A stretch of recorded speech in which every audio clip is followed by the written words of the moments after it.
Hello दोस्तों, कैसे हैं आप सभी। आशा करते हैं आप सभी स्वस्थ होंगे। आप सभी का एक बार फिर से बहुत बहुत स्वागत है हमारे यूट्यूब चैनल ट्रिकी हिंदी पर। दोस्तों, आज की इस वीडियो में मैं आप सभी के लिए आपके सीटेट के पेपर से संबंधित ईवीएस की क्लास लेकर आया हूं। पिछली क्लास में हमने राज्यों के भोजन जाने थे कि कौन से राज्य में कौन सा भोजन इम्पोर्टेंट हो जाता है या आपसे पेपर में पूछा जा सकता है, कौन सा वहाँ का प्रसिद्ध भोजन है।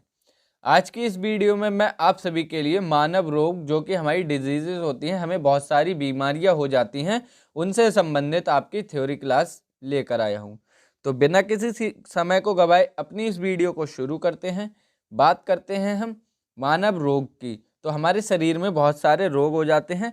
उन रोगों को हम दो प्रकार से पढ़ेंगे। पहला आनुवांशिक रोग और दूसरा अर्जित रोग। अब आनुवांशिक रोग हमारे वे होते हैं जो हमें माता पिता से मिलते हैं, यानी कि हमारे माता पिता के शरीर में कोई रोग था, उनके जीन्स से हमारे अंदर वो आ गया, मतलब कि हमारे जन्म के समय हमारे अंदर वो आ गया। तो पहले अगर हम बात करें आनुवांशिक रोग की, तो ये जन्मजात होते हैं, यानी कि जब हम जन्म लेते हैं तो ये जन्म से हमारे साथ होते हैं, यानी कि हमारे माता पिता से हमारे अंदर आ जाते हैं। जैसे कि हमारे ये कौन कौन से होते हैं, एग्जाम्पल में देखते हैं। तो पहला है हमारा वर्णांधता, जिसे हम कलर ब्लाइंडनेस या फिर रंगहीनता भी कहते हैं। तो ये हमारा किस प्रकार से इम्पोर्टेंट हो जाता है, ये हमारा होता है, आपसे पेपर में पूछा जा सकता है कि वर्णांधता रोग में रोगी को क्या सिम्टम्स होते हैं या फिर कौन सी तकलीफ होती है। तो जो हमारा कलर ब्लाइंडनेस होता है, उसमें रोगी जो होता है वो लाल और हरे रंग में अंतर नहीं कर पाता है। यही आपसे इम्पोर्टेंट पेपर में पूछा जा सकता है कि जो हमारा मुख्य लक्षण है कलर ब्लाइंडनेस का, वो कौन सा है। तो आपको ध्यान रखना है कि जो रोगी होगा उसे लाल और हरे रंग में अंतर करने में बहुत ज़्यादा कठिनाई होगी। उसे लाल और हरा रंग एक जैसा ही दिखाई पड़ता है कलर ब्लाइंडनेस में। और इसके कौन कौन से नाम हैं, एक है वर्णांधता और दूसरा है रंगहीनता। इस नाम से भी आपसे पूछा जा सकता है। और दूसरा हमारा आनुवांशिक जो इम्पोर्टेंट रोग है वो है हीमोफीलिया। ये रोग हमारा शाही रोग कहलाता है, क्योंकि ये ब्रिटेन की महारानी में पाया गया था। और इस रोग की क्या खासियत होती है, इसमें रक्त का थक्का नहीं जमता है, यानी कि जिसको भी ये रोग होगा उसके अगर थोड़ा सा भी कोई चीज लग गई हाथ में और रक्त बहना अगर शुरू हो गया तो उसका रक्त बहता ही रहेगा, रुकता नहीं है। बहुत ज़्यादा टाइम तक उसका रक्त बहता रहता है, बहुत ज़्यादा उपचार करने पर उसका रक्त रुकता है। ये रोग ब्रिटेन की महारानी को हुआ था। कौन सा? हीमोफीलिया, जिसे हम कहते हैं शाही रोग। आपसे पेपर में पूछा जाएगा कि शाही रोग कौन सा कहलाता है। तो शाही रोग हमारा कहलाता है हीमोफीलिया, इसको आपको ध्यान रखना है। और वर्णांधता हमारा, जिसमें लाल और हरे रंग में रोगी अंतर नहीं कर पाता। ये हमारे जो आनुवांशिक रोग होते हैं उनके अंतर्गत आते हैं। और आनुवांशिक रोग हमारे कौन से होते हैं? जो हमें जन्म से मिलते हैं, यानी कि हमारे माता पिता के शरीर से हमारे शरीर में हमारे जन्म के समय प्रवेश करते हैं। इसके बाद हम आगे बात करते हैं। आगे आते हैं हमारे अर्जित रोग। अब ये हमारे अर्जित रोग, एक्वायर्ड डिसीज, ये कैसी होती हैं?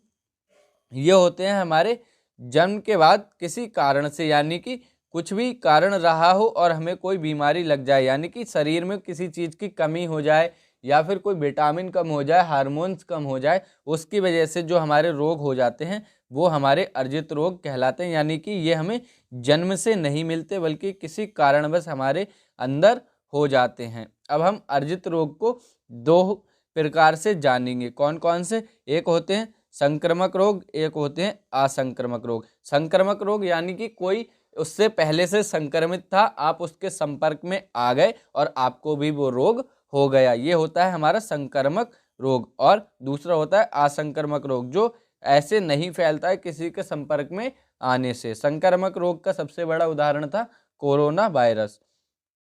चलिए बात करते हैं हम सं सबसे पहले बात करते हैं हम असंक्रामक रोग की। तो विटामिन्स और हार्मोन्स की कमी से होने वाले रोग होते हैं हमारे असंक्रामक रोग, यानी कि हमारे शरीर में किसी विटामिन की कमी हो जाए या फिर हार्मोन्स की कमी हो जाए तो हमारे असंक्रामक रोग हो जाते हैं।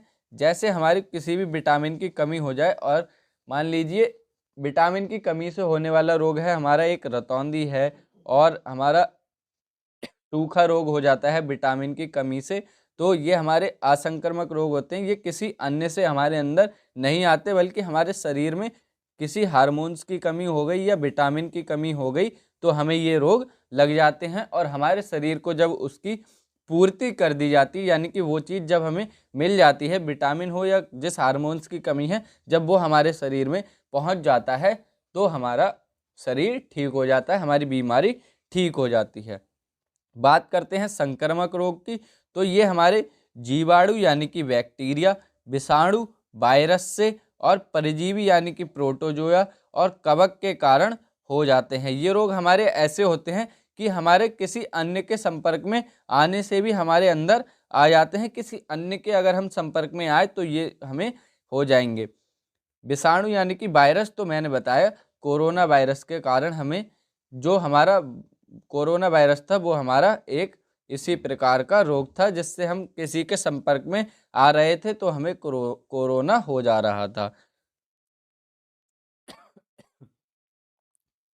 तो आज की इस वीडियो में हम यहीं तक बात करेंगे, और अगली वीडियो में मैं आप सभी को बहुत सारे अन्य प्रकार के रोगों की जानकारी लेकर आऊँगा, जैसे मच्छरों से होने वाले रोग हो गए, और भी बहुत सारी जानकारी आपको अगली वीडियो में मैं लेकर आऊँगा।